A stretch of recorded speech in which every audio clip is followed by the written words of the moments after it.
بسم اللہ الرحمن الرحیم۔ شروع اللہ کے نام سے جو بڑا مہربان نہایت رحم کرنے والا ہے۔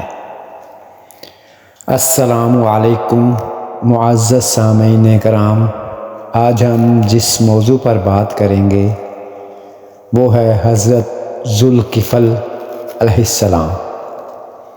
حضرت ذوالفقل علیہ السلام اللہ کے برگزیدہ نبی تھے۔ ان کا اصل نام سالبی کے مطابق بشر بن ایوب علیہ السلام اور براویت جراحی عوید یا بن اور یم تھا۔ ناسخ التواریخ نے عدیدہ لکھا ہے۔ یہ عبرانی لفظ ہے، اس کے معنی ہیں عبداللہ کے ہیں۔ آپ علیہ السلام کا لقب ذوالکفل تھا۔ آپ علیہ السلام شام اور روم پر مبعوث ہوئے تھے۔ آپ علیہ السلام کو غصہ کبھی نہیں آتا تھا اور آپ علیہ السلام بے مثل مہمان نواز تھے۔ آپ علیہ السلام مقدمات کے فیصلے بھی سنایا کرتے تھے۔ پیغمبر، قرآن کی 2 سورتوں میں آپ علیہ السلام کا نام آیا ہے۔ سورۃ الانبیاء میں آیت نمبر 85 اور اس سے صرف اتنا پتہ چلتا ہے کہ آپ خدا کے برگزیدہ پیغمبر تھے۔ کب، کہاں اور کس قوم کے لیے مبعوث ہوئے اس کے بارے میں کچھ معلوم نہیں۔ احادیث سے بھی آپ علیہ السلام کی حالات پر روشنی نہیں پڑتی۔ بائبل میں کتاب ذوالکفل میں آپ علیہ السلام کا ذکر موجود ہے۔ بعض علماء کا خیال ہے کہ یہ ذوالکفل حزقیل کا لقب ہے۔ بعض کی رائے ہے کہ گوتم بدھ کا لقب ہے اور کفل دراصل کپلوستو کا عرب میں جو بدھ کا دارالحکومت تھا۔ ذوالکفل کے معنی سے کپلوستو کا مالک کا۔ قرآن عزیز اور ذوالکفل۔ قرآن عزیز میں ذوالکفل علیہ السلام کا ذکر 2 سورتوں سورہ انبیاء اور سورہ صاد میں کیا گیا ہے اور دونوں میں صرف نام مذکور ہے اور مجمل و مفصل کسی قسم کے حالات کا کوئی تذکرہ نہیں ہے۔ اور اسماعیل اور ادریس اور ذوالکفل علیہ السلام سب راہ حق میں صبر کرنے والے تھے۔ ہم نے انہیں اپنی رحمت کے سائے میں لے لیا، یقیناً وہ نیک بندوں میں سے تھے۔ ایک دوسری جگہ ارشاد باری تعالیٰ ہے، اور یاد کرو اسماعیل، السی اور ذوالکفل کے واقعات کو، اور یہ سب نیکوکاروں میں سے تھے۔ نسب۔ ابھی کہا جا چکا ہے کہ ذوالکفل علیہ السلام کے متعلق قرآن عزیز نے نام کے سوا کچھ نہیں بیان کیا۔ اسی طرح نبی کریم صلی اللہ علیہ وآلہ وسلم سے بھی کچھ منقول نہیں، لہٰذا قرآن و حدیث کی روشنی میں اس سے زیادہ کچھ نہیں کہا جا سکتا کہ ذوالکفل علیہ السلام خدا کے برگزیدہ نبی اور پیغمبر تھے اور کسی قوم کو ہدایت کے لیے مبعوث ہوئے تھے۔ اس سے زائد سے سکوت ہے۔ اس کے بعد دوسرا درجہ سیر و تواریخ کا ہے، لیکن کافی تفتیش و جستجو کے بعد بھی ہم کو اس سلسلہ میں ایسی کوئی معلومات باہم نہیں پہنچ سکیں کہ جن کے ذریعے ذوالکفل علیہ السلام کے حالات و واقعات پر مزید روشنی پڑ سکے۔ چنانچہ تورات میں بھی خاموشی ہے اور اسلامی تاریخ میں بھی۔ لقب ذوالکفل کی وجوہات۔ روایت نمبر 1، آپ علیہ السلام نے ایک نبی علیہ السلام کی ہدایت اور احکام کی کفالت کی تھی۔ اس نبی علیہ السلام نے کہا تھا کہ جو قائم اللیل اور صیام النہار ہو، یعنی رات بھر نمازیں پڑھتا ہو اور دن بھر روزے رکھتا ہو اور غصہ کبھی نہ کرتا ہو، میں اسے اپنا جان نشین بناؤں گا۔ چنانچہ آپ علیہ السلام نے وعدہ فرمایا اور ان کے حکام کی پوری کفالت کی اور ان کی وصیت کے مالک بنے، اس لیے آپ علیہ السلام کو ذوالکفل کہا گیا ہے۔ روایت نمبر 2۔ آپ علیہ السلام درجہ نبوت پر فائز ہونے سے پہلے شام کے بادشاہ کے وزیر تھے۔ اس بادشاہ کو بنی اسرائیل سے سخت دشمنی تھی۔ بادشاہ نے اپنی فوج کا ایک عظیم دستہ بھیج کر بنی اسرائیل کو قتل کروا دیا اور 100 علماء فضلاء اور زعماء کو گرفتار کرا لیا۔ حضرت ذوالکفل علیہ السلام نے بادشاہ سے کہا کہ ابھی ان کے قتل کا وقت نہیں آیا، بہتر ہوگا کہ انہیں میرے حوالے کر دیں۔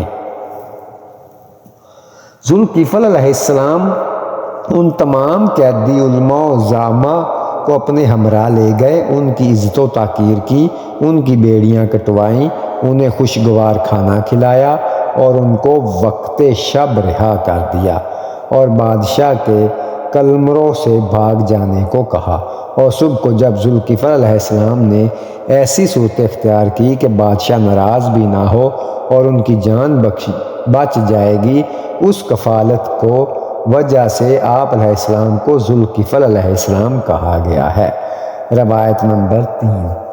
اللہ تعالیٰ نے آپ علیہ السلام کو حکم دیا کہ آپ عمالقہ کے ایک بادشاہ کنعان کو دعوت حق دیں۔ بادشاہ نے کہا میں بے انتہا گناہ کر چکا ہوں، اب میرا ایمان لانا بے سود ہے۔ حضرت ذوالکفل علیہ السلام نے فرمایا کہ ایسا نہیں ہے، اگر تو ایمان لائے گا تو خداوند عالم تجھے بخش دے گا اور نعمتات جنت سے مستفیض کرے گا۔ بادشاہ نے دلیل و ثبوت مانگا۔ آپ علیہ السلام نے کہا میں اس کی ضمانت و کفالت کروں گا۔ بادشاہ کے ایمان لانے پر آپ علیہ السلام نے ایک نوشتہ ضمانت دے دیا۔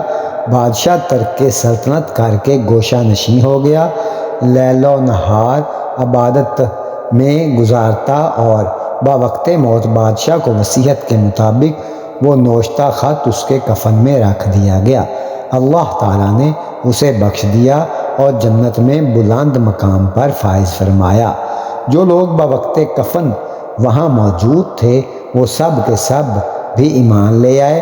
اسی ضمانت و کفالت کی وجہ سے آپ علیہ السلام کا لقب ذوالکفل ہو گیا۔ روایت نمبر 4۔ بنی اسرائیل میں 3 سگے بھائی تھے، ایک ان میں عالم تھا، ایک زاہد اور ایک عابد۔ ان میں سے ایک کو امیری مل گئی، وہ حکومت کرنے لگا اور وہ بھی بدراہ ہو گیا۔ اس بادشاہ کے پاس اس کا ایک بھائی گیا اور تنبیہ کی اور کہا کہ خدا کے لیے راہ راست پر آ جاؤ، گناہ ترک کر دو اور مثل سابق بن جاؤ۔ اس بدراہ بادشاہ نے کہا کہ میں نے قلیل عرصہ میں کثیر گناہ کر ڈالے ہیں اور اب میرے بخشے جانے کا کوئی امکان نہیں ہے۔ اس کے بھائی نے کہا ایسا نہیں ہے، خداوند عالم بڑے سے بڑا گناہ بخشتا ہے، تو تم توبہ کرو، وہ خدا تمہیں معاف کر دے گا۔ بدراہ بادشاہ کے لیے اس کا بھائی حضرت ذوالکفل علیہ السلام کے پاس آیا اور سارا واقعہ سنایا۔ حضرت ذوالکفل علیہ السلام نے جواباً کہا اگر وہ توبہ کر لے تو میں اس کے جنت میں لے جانے کا ضامن ہوں۔ اس بھائی نے اپنے بھائی کو بتایا کہ وہ جنت کی ضمانت دینے کو تیار ہیں۔ بدراہ بادشاہ نے کہا کہ ان سے لکھوا دے۔ چنانچہ حضرت ذوالکفل علیہ السلام نے ضمانت نامہ لکھ کر اس کے جنت میں لے جانے کے کفیل بن گئے۔ بنا بری آپ علیہ السلام ذوالکفل علیہ السلام کہا گیا۔ روایت نمبر 5۔ آپ علیہ السلام سے کہا گیا اس کا وعدہ کرو کہ قوم پر عذاب نہ ہوگا، تو آپ علیہ السلام نے کہا کہ اگر قوم راہ راست پر رہے گی، گناہ نہ کرے گی تو اس پر عذاب نازل ہوگا۔ لہٰذا آپ علیہ السلام کا لقب ذوالکفل علیہ السلام قرار پایا گیا۔ روایت نمبر 6۔ آپ علیہ السلام ہر شخص کی کفالت کرتے تھے اور اپنے ذمہ اس کا کام لے لیتے تھے۔ اس ذمہ داری کی وجہ سے آپ علیہ السلام کا لقب ذوالکفل علیہ السلام ہو گیا، یعنی ذمہ داری لینے والا۔ روایت نمبر 7، حضرت ذوالکفل علیہ السلام کو جہاد کا حکم ملا۔ آپ علیہ السلام نے اپنی قوم سے جہاد کے لیے کہا۔ قوم نے اس شرط پر آمادگی کا اظہار کیا کہ موت نہ آنے پائے۔ آپ علیہ السلام نے خدا کی بارگاہ میں قوم کی عرضداشت پیش کی۔ خدا نے منظور کیا اور حکم دیا، تم ان سے ان کی کفالت میری طرف سے کر لو، میں ان کی موتوں کو ان کی خواہش پر موقوف کر دوں گا۔ چنانچہ ایسا ہی ہوا۔ جب وہ سب ہر طرف محفوظ رہے تو بے انتہا کثرت ہو گئی۔ پھر انہوں نے موت مانگی، تب وہ مرنے لگے۔ ذوالکفل علیہ السلام کو غصہ میں لانے کے لیے شیطان کے چیلے کی جد و جہد۔ ایک مرتبہ شیطان نے اپنے شاگردوں سے کہا کہ کون ہے جو ذوالکفل کو غصے میں لائے؟ یہ سن کر ایک شاگرد جس کا نام ابیز تھا کہنے لگا، یہ کام میں کروں گا۔ چنانچہ ایک روز جب کہ حضرت ذوالکفل علیہ السلام لوگوں کے مقدمات کے فیصلوں سے فارغ ہوئے، اپنے گھر پہنچے اور آرام کا ارادہ کیا تو ایبز آ گیا اور کہنے لگا، مجھ پر ایک شخص نے ظلم کیا ہے، فیصلہ کیجیے۔ آپ علیہ السلام نے فرمایا کہ اس کو میرے پاس لے آؤ۔ ابیز نے کہا، وہ میرے کہنے پر نہیں آتا۔ آپ علیہ السلام نے اس کو ایک انگشتری دی اور کہا، یہ میری انگشتری، اس کو دکھاؤ اور کہو کہ تم کو ذوالکفل نے بلایا ہے۔ وہ انگشتری لے کر گیا اور آپ علیہ السلام نے اس کا انتظار کیا اور آرام نہیں کیا۔ وہ شب کو بھی آرام نہیں کیا اور دن بھی اسی طرح گزر گیا۔ جب دوسرا دن ہوا تو ابیز آیا اور اس نے کہا، آپ علیہ السلام کی انگشتری دیکھ کر بھی وہ نہیں آیا۔ اب آپ آرام کرنے کے لیے تیار تھے۔ وہ دربان میں نے بھی اس کو سمجھایا کہ دوسرا روز ہے۔ انہوں نے آرام نہیں کیا، مگر اس نے کہا، میں مظلوم ہوں، میری فریاد سنو اور فیصلہ کرو۔ چنانچہ جناب ذوالکفل علیہ السلام نے ایک خط لکھ کر دیا اور کہا، یہ میرا خط لے کر جاؤ اور اس کو میرے پاس لے آؤ۔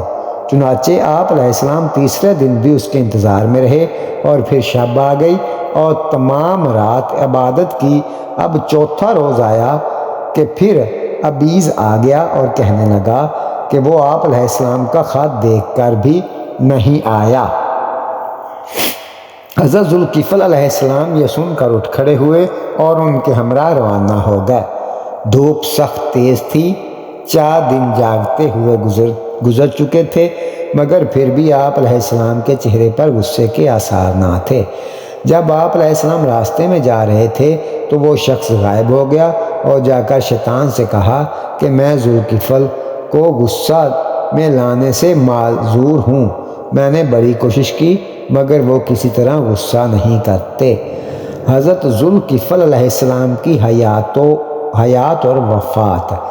حضرت ذوالکفل علیہ السلام بعث کے بعد مسلسل تبلیغ دین کر رہے تھے کہ دائی اجل آ پہنچا اور آپ علیہ السلام نے لبیک کہہ کر ملک بقا کی راہ لی۔ مورخ طبری نے آپ علیہ السلام کی عمر 75 سال تحریر کی ہے، 95 سال بھی کی ہے، علماء تاریخ نے لکھی ہے۔ معزت اسلام میں ایک ایسا مذہب ہے جس نے اپنی دعوت حق کی بنیاد اس اصل پر قائم کی ہے کہ ملک و قوم اور نسل و خاندان کے تفرقوں سے بالاتر ہو کر یہ اعتراف کرنا چاہیے کہ پیغام حق اپنی اساس و بنیاد میں کس حد بندی اور گروہ بندی کا محتاج نہیں اور نہ کسی فرقہ کی اجارہ داری قبول کرتا ہے، اس لیے کہ ذات حق جب یکتا اور بے ہمتا ہے تو بلا شبہ اس کا پیغام حق بھی ایک ہی ہونا چاہیے اور وہ ایک ہی ہے۔ اس کے صدائے حق کا نیوش ازل سے ابد تک کالے اور گورے، اجمی اور عربی، ایشیائی اور یورپی، امریکی اور افریقی سب بندوں سے بے قید یکساں طور پر تغییر و تبدیل سے آزاد، سب پر حاوی اور سب ہی میں جاری و ساری ہے۔ البتہ ہر ایک زمانے کے حالات و کیفیات اور وقتی تقاضوں نیز اقوام و امم کے دانشور اور رتقا اور ان کی فکری اور عملی صلاحیتوں کے پیش نظر اس میں یہ لچک ضرور ہے اور رہنی چاہیے تھی کہ اساس و بنیاد متاثر ہوئے بغیر اس پیغام حق کی تفصیلات و احکامات جدا جدا ہوں، یہاں تک کہ روحانی نشوونما ارتقا اپنے حد کمال کو پہنچ جائے اور انسانی فکر و نظر کا شعور کمال عروج حاصل کرے۔ پس دینی اور روحانی اصطلاح میں پیغام حق کی اس نہ بدلنے والی حقیقت کو دین کہتے ہیں اور حق تعالیٰ نے اسی کو اسلام کے ساتھ معنون کیا ہے۔ ارشاد باری تعالیٰ ہے، بے شک دین اللہ کے نزدیک اسلام ہی ہے۔ ایک دوسری جگہ ارشاد باری تعالیٰ ہے، اور جو شخص بھی اسلام کے سوا دین کے نام سے کسی شے کا متلاشی ہے، اس کی یہ خواہش خدا کے حضور میں ناقابل قبول ہے۔ تیسری جگہ ارشاد باری تعالیٰ ہے، اسی خدا نے تمہارا انسانوں کا نام قرآن کے نزول سے پہلے بھی مسلمان رکھا اور اس قرآن میں بھی یہی نام دیا، اور اسی حقیقت کی بدلتی ہوئی کیفیات اور وقتی حوادث کے زیر اثر احکامات و تفصیلات کا نام منہاج و شریعت رکھا ہے۔ ایک اور جگہ ارشاد باری تعالیٰ ہے، اور تم میں سے ہر ایک کے لیے ہم نے جدا جدا راستے، شریعتیں اور طریقے مقرر کر دیے ہیں، اور روحانی و دینی نشوونما اور عروج و ارتقاء کی حد کمال کو اکمال دین اور اتمام نعمت فرمایا ہے۔ ایک اور جگہ ارشاد باری تعالیٰ ہے، مسلمانوں آج ہم نے تمہارے دین کو کامل و اکمل کر دیا اور تم پر اپنی نعمت کو پورا کر دیا، تمہارے لیے اسلام کو دین کے اعتبار سے پسند کر لیا۔ جواب حاصل یہ نکلا کہ آدم علیہ السلام سے شروع ہو کر حضرت محمد مصطفیٰ صلی اللہ علیہ وآلہ وسلم کے دور تک تمام نبیوں اور رسولوں کا دین اور خدا کا دیا ہوا پیغام حق ہمیشہ ایک ہی رہا ہے، جس کا نام اسلام ہے۔ البتہ انبیاء و مرسلین کے اپنے اپنے زمانوں میں بلا شبہ حق تعالیٰ کی جانب سے احکامات و تفصیلات جدا جدا رہی ہیں، جس کو شریعت اور منہاج کہا جاتا ہے۔ جب روحانی ارتقاء اور دینی فکر و شعور بلوغ و کمال کی حد پر پہنچ گئی تو رسول اللہ صلی اللہ علیہ وآلہ وسلم کی معرفت ان تمام شریعتوں کو آخری شریعت محمدی صلی اللہ علیہ وآلہ وسلم میں جذب کر دیا گیا اور ہمیشہ کے لیے اس کا دائرہ جغرافیائی حدود سے بالاتر تمام عالم و کائنات پر حاوی کر دیا۔ ارشاد باری تعالیٰ ہے، اور ہم نے آپ کو تمام کائنات انسانی کے لیے بشیر و نذیر بنا کر بھیجا، یعنی کہ ڈرانے والا اور خوشخبری سنانے والا، اور اسی لیے اس کی تعلیم کا نمایاں پہلو یہ ہے کہ وہ یہ اعلان کرتا ہے کہ دنیا کی ہر شے، دنیا کے ہر گوشے اور ہر قوم کے اندر خدا کے سچے بشیر و نذیر یہی پیغام میں صداقت لے کر آئے ہیں، اور اسی لیے ایک مسلم و مومن کا یہ فرض ہے کہ وہ اس عقیدہ کا اعلان کرے کہ ہم خدا کے کسی بھی نبی کے درمیان فرق کرنا جائز نہیں رکھتے، اور جس طرح محمد رسول اللہ صلی اللہ علیہ وسلم پر ایمان رکھتے ہیں، اسی طرح خدا کے ہر نبی پر ایمان لاتے ہیں، خواہ ہم اس کے نام و مقام اور اس کے حالات و واقعات سے آگاہ ہوں یا نہ ہوں۔ ایسا معلوم ہوتا ہے کہ ذوالکفل علیہ السلام انبیاء بنی اسرائیل میں سے ہیں، اور بنی اسرائیل کے ان حالات و واقعات کے سوا جن کی تفصیل قرآن عزیز میں مختلف انبیاء بنی اسرائیل کے ذکر میں آتی رہی، ان کے زمانے میں کوئی خاص واقعہ ایسا پیش نہیں آیا جو عالم تبلیغ و ہدایت سے زائد اپنے اندر عبرت و بصیرت اور معزت کا پہلو رکھتا ہو۔ اس لیے قرآن عزیز نے ان کے نام پر ہی اکتفا کیا اور حالات و واقعات سے تعارض نہیں کیا، کیونکہ قصص القرآن میں یہ بحث چند جگہ روشنی میں آ چکی ہے کہ امم و اقوام ماضیہ کے وقائع اور اخبار بیان کرنے سے قرآن عزیز کا مقصد صرف رشد و ہدایت کے سلسلہ میں بصیرت و معزت کی جانب توجہ دلانا ہے، ورنہ تاریخ نہ اس کا موضوع ہے اور نہ اس کا مقصد۔ چنانچہ قرآن عزیز میں ارشاد باری تعالیٰ ہے، اے پیغمبر، اسی طرح ہم گزری ہوئی سرگزشتوں میں سے خاص واقعات کی خبریں تجھے سناتے ہیں، اور بلا شبہ ہم نے اپنے پاس سے تجھے ایک سرمایہ نصیحت عطا فرما دیا ہے، یعنی قرآن مجید۔ دوسری جگہ ارشاد باری تعالیٰ ہے، بلا شبہ نبیوں کے واقعات میں اہل عقل و دانش کے لیے سامان عبرت ہے۔ قرآن میں ایک اور جگہ ارشاد باری تعالیٰ ہے، کیا انہوں نے زمین میں چل پھر کر سیر نہیں کی تاکہ وہ دیکھتے کہ ان سے اگلوں کا انجام کیا ہوا، اور بلا شبہ مقام آخرت ان لوگوں کے حق میں بہتر ہے جو پرہیزگار ہیں، پس کیا وہ سمجھتے نہیں۔ ایک اور جگہ قرآن میں ارشاد باری تعالیٰ ہے، اور اے پیغمبر، رسولوں کی سرگزشتوں میں سے جو قصے ہم تجھ کو سناتے ہیں تو ان سب سے یہی بات ہے کہ تیرے دل کو تسکین دیں، اور پھر ان کے اندر تجھے امر حق مل گیا اور نصیحت مل گئی، اور یاد دہانی مومنوں کے لیے ہے۔ اللہ رب العزت سے دعا ہے کہ اللہ رب العزت ہمیں انبیاء علیہ السلام پر ایمان لانے اور ان کی عملوں پر اپنی زندگی کو گزارنے کی توفیق عطا فرمائے۔ آمین ثم آمین۔ جزاک اللہ خیرہ۔